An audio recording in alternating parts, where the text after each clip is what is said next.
Before we get into it, quick note. I just launched a premium version of the podcast on Supercast. If you want ad-free episodes, bonus content, and AMAs where I answer your questions directly, it's all there.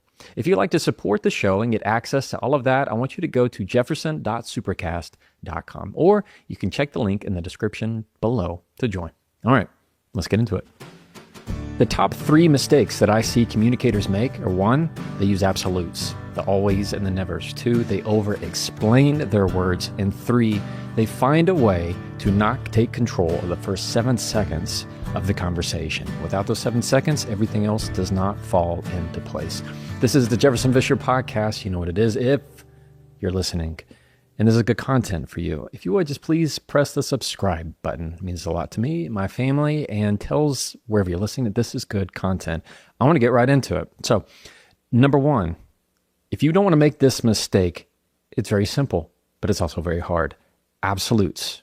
You know what it's like when you're in conversation with people, or let's better yet, in an argument with somebody. Probably somebody you're very close with. I might be married to, might be in a relationship with, and they use this word right here, always. Usually there's something that comes right before it, and it's the word you. They say, you always, you never.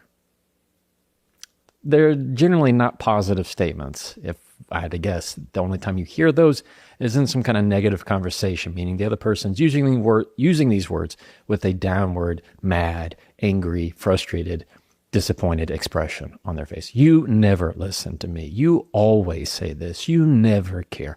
And it should just send sirens off in your brain. That is one of the number 1 mistakes that I see communicators make if they're trying to actually have productive, efficient, successful communication, is they use the absolutes, the extremes, when in reality, we both know that's not true. And really, the other person knows it's not true. They know it too. It just feels better to say it, right? It feels better to use the absolutes. Let's play it out for a second. Let's say you and I are in a conversation and I'm in an argument with you and I say, it is just like, you always say this. Every time you come in, you always say, you never do anything that I ask. You never pick up around here. You never do this. You always want to be the first to do. Those words, those absolutes, they create a lot of friction in the conversation because the conversation is no longer about the issue. It is now about the accuracy. It's no longer about the thing you were first originally talking about, what's beneath it all. Instead, it's now about the accuracy of somebody's statement. That's what happens to your brain. When the other person's side, when you use the absolutes, what happens to the other person is they start to go, that's not accurate. That's not accurate. I don't always do that. I don't never do this. And they start to try and pick and poke and look at the accuracy. Okay, well, let's look at the timeline. When's the last time that I said that? Or when's the last time I did that? And it becomes a timeline game. It becomes who's more accurate, whose memory is better, who is the kind of the referee of the argument. And accuracy calls, when somebody blows the whistle on accuracy, say, that's not accurate. I don't always do that. I don't never do that. It's now a second argument. So if you have a straight line of A to B, and you and I are talking, and I just used the word never, you never. You know what happens?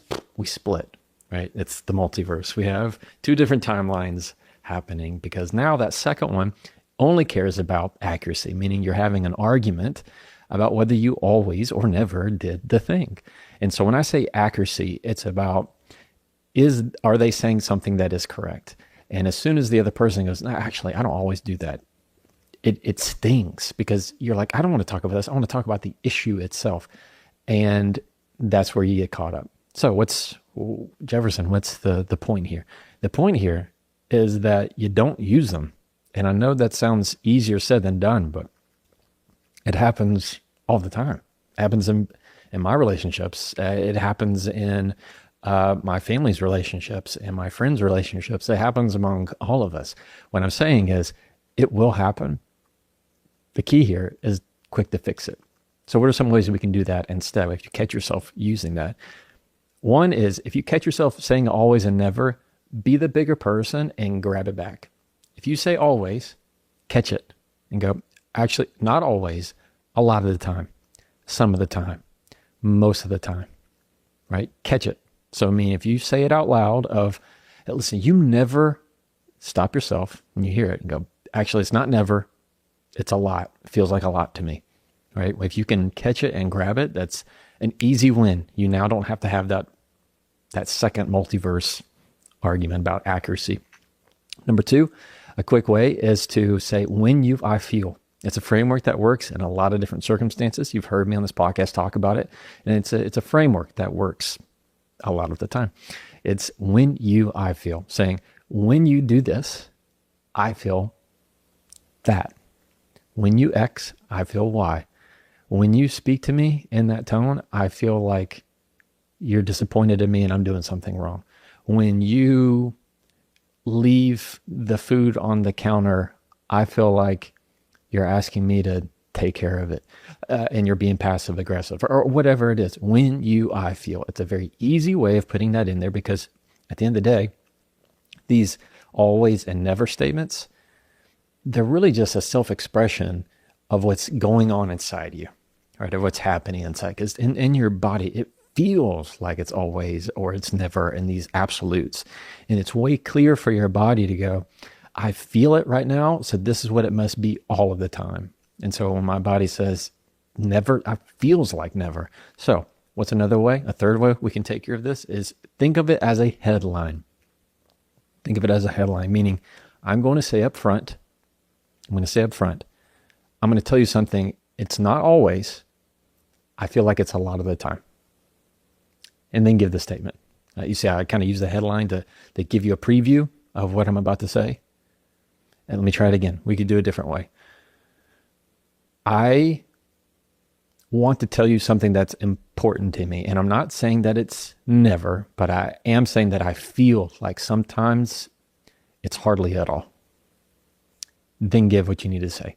So it's like combining the I feel with a catchback, is saying, I'm going to go ahead and tell you right now, I'm going to use the word never, but I know it's not.